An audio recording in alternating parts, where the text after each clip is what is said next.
I would love to do that. But from the standpoint of diversity of customers, Yes. our lenders have a lot to say about the diversity of our customers, the Yes. credit worthiness of our customers, and the amount of volume that they are allowed to take, the seasonality.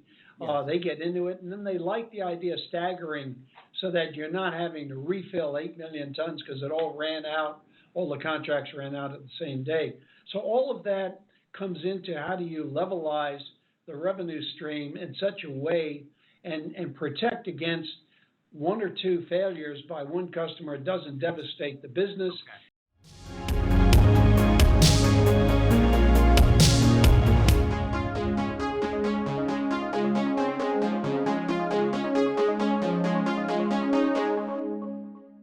And you talked about long-term contracts. So, you also mentioned CapEx is high. Do you have to go and secure those long-term contracts now? Do you already know who the customers will be?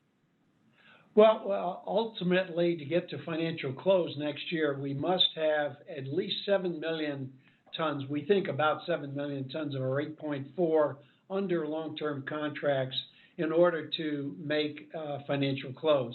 We have a debt service, a debt equity ratio that requires that we have about 7 million tons under long-term contracts. Long-term contracts are defined in our case, they can be as short as 10 years, Okay. which again is attributed to this lower CapEx per ton model we've got. We're able to amortize the debt over a period as short as 10 years, which Okay. is attractive to customers these days because, as you know, there are these targets, mandates, commitments that by 2050 the world will be carbon free Yes. or energy, and so it's very customers are hesitant to necessarily sign up for a 20-year contract beginning in Yes. 2025. That puts them at 2045, Yes. and they get scolded by governments who have said 5 years later you're going to be carbon free.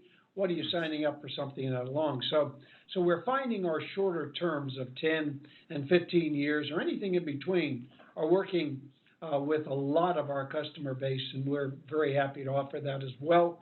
Our banks are just as happy with a 10 or 15-year amortization period for the debt service, and so there's no issue in offering the shorter period. Yes. But of course, the price is a little higher. The benefit to them is they can be out from under their contract in 10 years, or they can roll it, they can extend it if they want. But we've got most of the debt covered in that period of time. And what part of the world do you see the most demand for LNG, Well, especially people for your? often talk about China clearly, and China Yes. will have to move substantially away from its current coal base in power. But I think the evolving markets go beyond the three big Asian markets of China, Japan, and Korea. It goes to Vietnam, Thailand, a lot of new and evolving industries. In fact, you may have read that just a couple of weeks ago we announced our first big 1 million ton for 20-year contract in Bangladesh with Summit Energy. They're a power developer. They want a long-term contract for fuel, and they're bringing these power plants into Bangladesh and Yes. other parts of India. So Yes. they're going to be very successful, and they like us as their partner because how closely we've worked with them on moving the LNG wherever they decide to build their power plants. And give us a sense for the output of your plant. Yeah, the amount of tonnage that we know we can produce, called the nameplate, Yes. is 8.4 million tons a year. Okay. During certain times of the year where weather conditions are good and where all the machinery is running well, we can actually have a run rate that could get up as high as 9.5 million tons a year. Okay. So when we went for our DOE permit, which limits the amount you can export, we've got it at 9.5 million tons. But generally speaking, we want to be able to say, and we want to commit for at least 8.4 million tons to our customers. So that's really what we're marketing. What we sell beyond that is really merchant opportunity, spot cargoes, I see. where everything's running right, Yes. and you've got capacity in the tanks, Yes. and you got customers who want some spot cargoes. Yes. We intend to use that extra topside, a little over 1 million tons, 1.1 million tons, typically for spot and merchant. And so give us a sense for how, let's round the number. Say it's 10 million tons. A country like Bangladesh or even a country like Vietnam, what would be their total consumption of LNG, or what is the potential? I can speak to Bangladesh because, again, when we signed the agreement, we had the prime minister's expert on energy in Bangladesh with us at the signing, a very interesting and smart man who spent a good bit of time explaining to us their vision for power.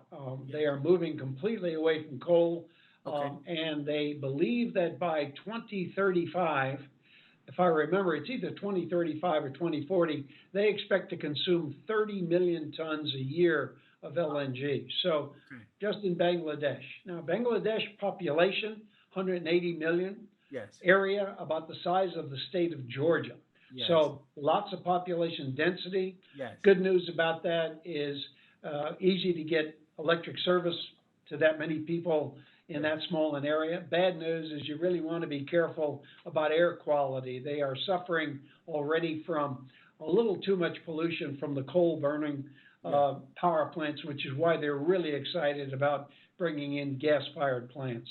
Yes. And what is your corporate philosophy? Will you limit the amount of LNG that you sell to one customer? Or are you going to, do you want to have that no more than 10% of your sales are to one customer, or that's not an issue? If Bangladesh said we want all your 8.4 to 9.5 million tons, then would you sign a contract with Bangladesh? I would love to do that, but from a standpoint of diversity of customers, our lenders have a lot to say about the diversity of our customers, the credit worthiness of our customers, and the amount of volume that they are allowed to take, the seasonality. They get into it, and then they like the idea of staggering so that you're not having to refill 8 million tons because it all ran out, all the contracts ran out at the same day. So all of that comes into how do you levelize the revenue stream in such a way and protect against one or two failures by one customer. It doesn't devastate the business. It's something you can recover from. Lenders have a lot to say about that, and we listen hard. Our debt service advisors have been really coaching us on what will be an acceptable level. I would tell you that probably no more, we have a minimum of about 500,000 tons a year we would sell to customers. We try not to go any lower than that. But I tell you that 1 to 2 million tons would be the most we ever want to sell. Of course, if it was a terrifically large customer with a great credit rating, you might go a little higher than that. But generally speaking, we like the diversity of customers. Very good.